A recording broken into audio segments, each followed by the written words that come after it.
cómo se debe vender un producto, que es una cosa que a mí siempre me ha fascinado. Vender a mí me encanta, porque me parece que es un acto de seducción. Seguro. Sí, tú tienes que seducir. Qué bueno que tú digas eso y no de manipulación. No, porque tú puedes decir, este producto te agarra y te hace crecer el cabello, y cuando lo pruebas y no sirve, no lo compras más. Seguro. Ya, sí. Pero volviendo al tema fíjate, de la democracia y la ausencia de debates. En Venezuela, en las redes sociales, todo el que se le ocurría criticar algo que el gobierno, la oposición estaba haciendo mal, lo linchaban, lo mordían, lo acusaban. Bueno, Carlos Raúl Hernández el lunes dijo que él prefería que en Brasil ganara Lula, y los que son derechosos aquí, los seguidores de Trump, le cayeron encima, vendido, traidor. Entonces, claro, cuando tú tienes esas emociones sueltas que impiden que discutas, que el cerebro funcione, porque todo es una carga emocional, está bien, ok, pero en algún momento tienes que, oye, utilizar la cabeza, porque no todo es corazón. Seguro. Hay un equilibrio entre el corazón y el cerebro, que es el que la gente debe tener, sobre todo en la política. Pero cuando tú pierdes los debates, las ideas, las propuestas, el país que quiere, cómo resolver los temas de la economía, cómo, dígame, en Venezuela, gas, luz, agua, tantos problemas, y te centras en hablar mal del otro porque es un defectuoso, porque todos tenemos defectos, y te pones en eso, y entonces ya lanzas campañas, las campañas en las redes cuando quieren destruir a alguien. Entonces, pero es un fenómeno mundial. Tú estás viendo que en Estados Unidos, en todos lados, ahora las campañas políticas son, te sacan la vida. Que ahorita a Petro le montaron una campaña porque estaba comprando lencería y que había gastado mucha plata en eso. Tuvo que salir el presidente de la República y explicar, mire, yo no compré eso. A mi mujer le gustan las almohadas. ¿Qué es eso? Sí. Sí, pero es más fácil hablar mal do que hablar bien, ¿no? Porque, infelizmente, en nuestra sociedad, y eso es un problema mundial, ¿no? Tiene una mentalidad un poco deturpada, ¿no?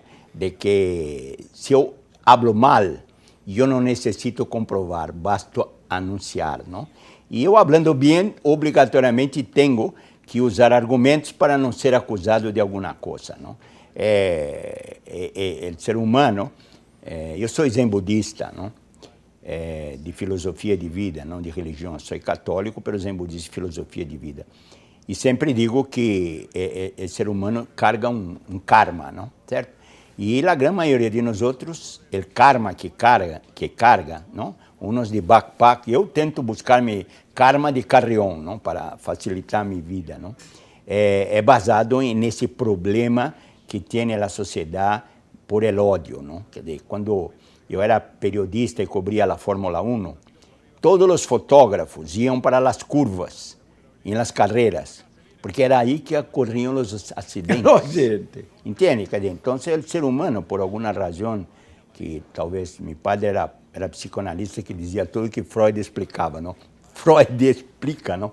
Nós temos uma tendência a nos chamar a atenção al pervertido, a la coisa mala, a la coisa negativa, etc, etc. E os políticos não fogem disso, não? Porque consideram, não, de que eu falando mal de uma determinada pessoa, eu vou acarrear votos. Que eu creio, honestamente, uma grande equivocação, porque se tu exagera, tu vas dar ao outro a possibilidade de ser vítima, que é a posição que todo político deseja na vida, não? Havia um político brasileiro, chamava Ademar de Barros, que foi governador do estado de São Paulo um montão de anos, que diziam, hablem bem ou hablem mal, pero por amor de Deus, hablem de mim. Essa era buena.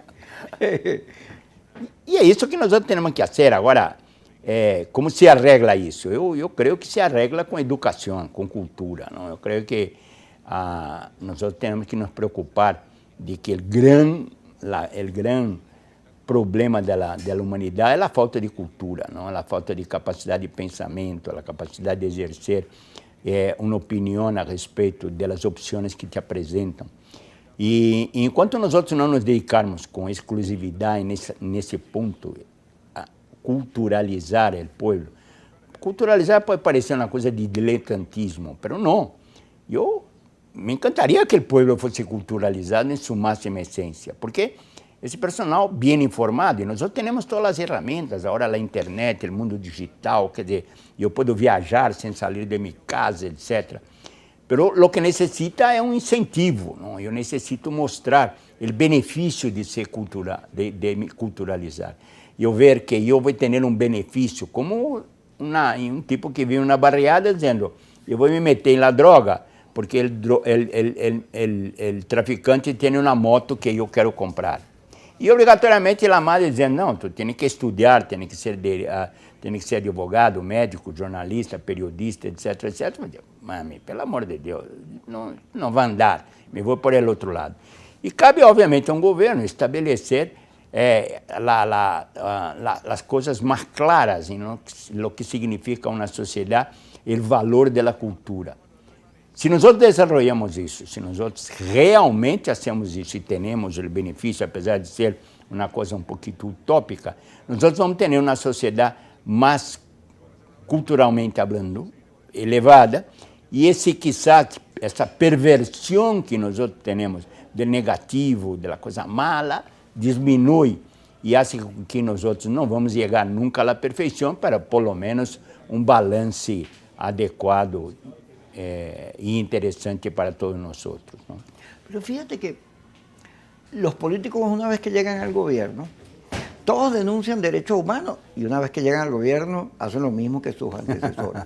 Pero una de las limitaciones más importantes que imponen son las restricciones a la libertad de expresión, el impedir que los demás digan, que sean críticos, impedir debates. Qué importantes son los debates. Yo toda mi vida me la he pasado discutiendo, porque en la universidad que estudié, donde me metía, todo era un Pero eso es debate. maravilloso. Pero es maravilloso, porque cuando tú oyes que alguien dice algo mejor que lo tuyo, te lo agarra. Y la divergencia de opiniones es la cosa más maravillosa te del informa, mundo. y además es divertido discutir. Seguro. Imagina si no Magallanero, hubiese todo el mundo pensase igual, estaba todo el mundo perdido. Pero entonces las sociedades, en vez de reconocer la virtud de la democracia, que es que tú puedes decir lo que te dé la gana, comienzan a limitar todo. Seguro.